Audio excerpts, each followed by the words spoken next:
Well, I think we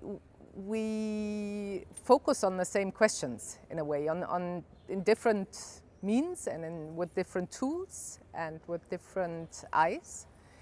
But I think we like to question the same situations. And that's how we met, like that's how we started to work together in following the urge as well to refresh theater, like to find new methods of working, like to open the door to reality and let light into those black boxes. So that's how we met, that's how we started the first works, and then from one work like we tumbled to the next one, because there are always like new questions that come up. So with one question, maybe you try to solve a question, but actually more pop up. And I think one recipe is as well that we work on many different levels, like within many different institutions. So it might be a museum, it might be a theater, it might be the city, and in different constellations. So it keeps, I think, the discourse very fresh, and we're still, still there's a lot to do together. Well, there are some different interests, also biographical. Daniel has lived and worked a lot in Greece, whereas I have a strong relationship with South America and with France a bit more. And Helga and Daniel do a lot of radio pieces, which I have kind of not so much done in the recent years. So if you look very precisely, you can find reasons and thin lines of meanings in the collaborations. Well, for us, what's really important is that we come from theater somehow, although our background has been in diverse fields, like from journalism to music to visual arts. But we have at some point when we started working together agreed on that we want to make things relating with time, that we want to sculpt time in a way of being the thing that binds a group of people somehow together, often with very technological means, but still organizing the being together of people. And therefore the audience is not anonymous. It's not in the dark room like they might be in a theater where the light goes off in the audience so that we see the stars shine on stage. It's often much the other way around, or at least in a much more complex setup where light comes up on some people that you don't expect to be actors normally, and then light suddenly comes up on you, which you came actually to be a spectator, but then you are seduced into a dispositif which makes you for a certain moment the protagonist of events for another part of the audience. And we have a lot of pleasure in giving roles to everybody that is part of the experiment, therefore. For many plays or many installations, we especially address the audience. Like, it's not just something that comes in the end, but we actually work with the audience in terms of that we as well invite them for, test tryout sessions. Like, we base our works on experiences that we make. So maybe the term audience is wrong, like they're sort of partners for a project. And we take them very seriously as guests, and as collaborators. So there is no show without audience in a way. And then there are different situations, of course. Sometimes they have to interact a lot, do a lot. Sometimes the performers are not there anymore. With the situation rooms, you find documents and you slip into the shoes of a protagonist. And sometimes it's about this thin line of how do you look at somebody. In general, there's not such a big difference between us and the audience. So every project that we do, in a way, organizes also what we have researched and what we want to try out and what is the game that we want to play.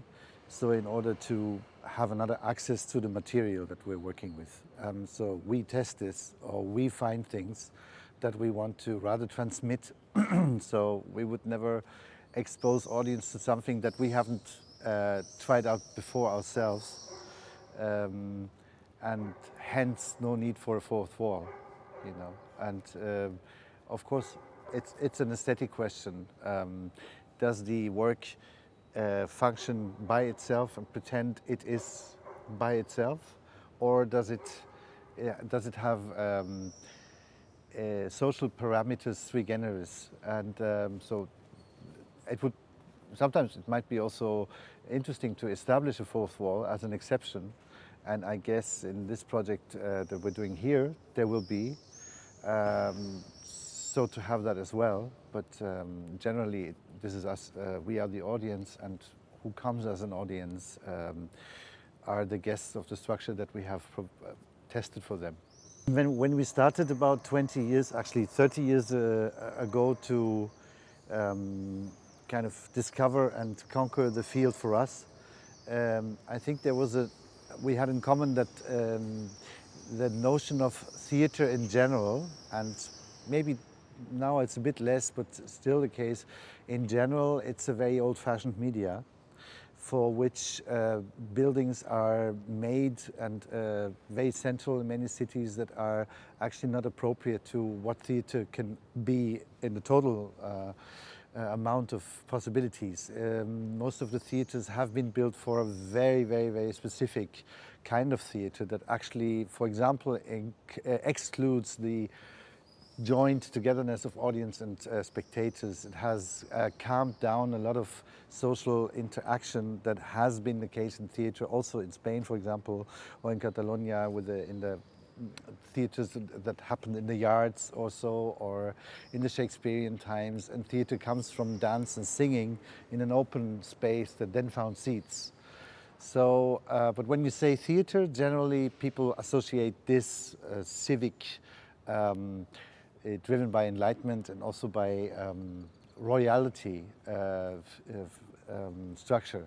So I think when we started, it was all about a new operation system. That means not to continue what are the basic parameters of theater as we know it, but to say, okay, these are, on the other hand, parameters that society has used very often in order to clarify processes. For example, the similarities between parliament and theater, court and theater, all the rituals that we still have in society when it comes to burials or important transition moments, and then playing a role and having a function and so on it's incorporated in our cultural heritage and understanding of culture. But the operational system could be modified. It's like you have a system, but you change the code, or you modify the codes, or you liberate the codes, you make them more open source. So that was sort of the starting point for the possibility for a lot of different attempts. What else theater can be on top? So we actually never speak about art. So this is art, and that would be an argument. Actually, never happens, and we never discuss what would be art or so. But to discover what is theater is, in that sense, we use the term all the time because maybe it's open in the process. Then I wanted to add the term of post-traumatic, which is maybe not, it's a bit academic, but when I hear the term, I always think of the post as in the mail. And so I think what's fun about it is that it is fun in the sense of that you can also create very fruitful misunderstandings or shifts.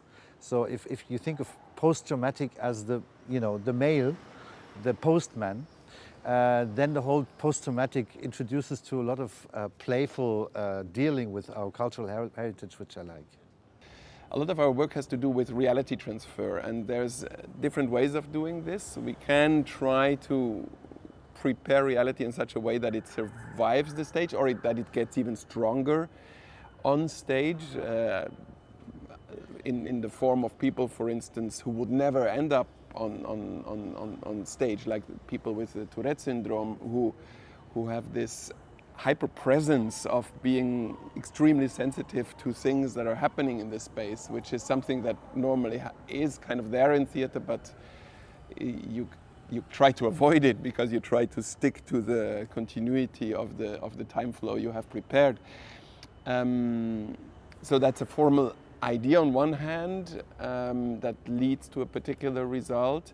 and and in another moment we can try to bring the audience to a place where we think reality is so visible in its or the relevancy of this excerpt of reality is so relevant to look at, like a shareholders meeting or like a city hall, and we just need to maybe prepare a little sound score for it.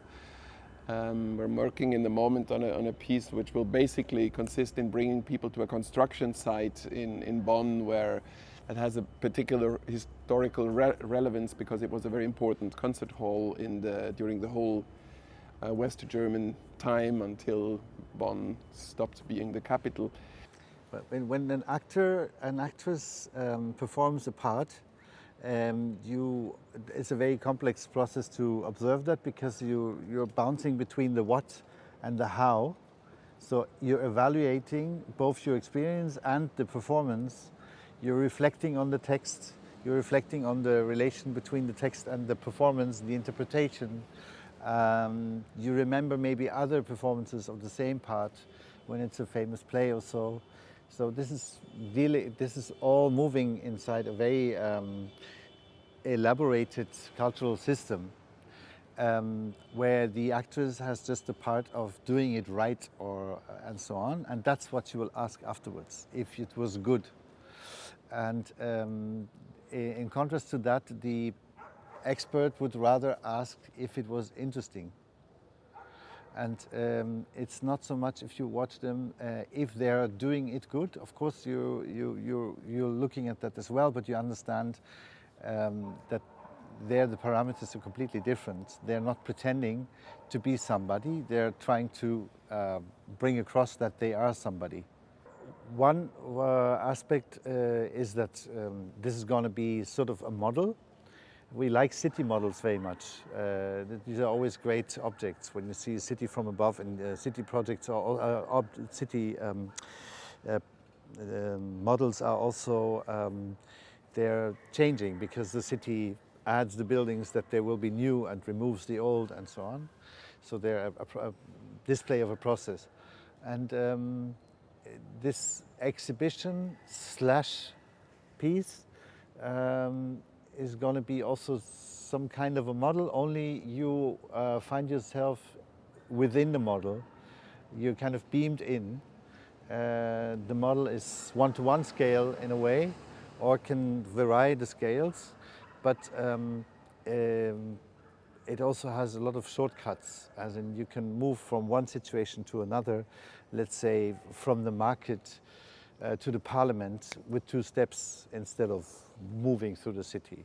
So in a way it is another way of making experience with what we are interested now, the nature of the city, which is a bit of a paradoxical term because normally we would oppose nature to what we create. But the question is there a level of naturality that is also something that we have to explore, as in trying to understand how our cities have developed and how they work and what happens there simultaneously.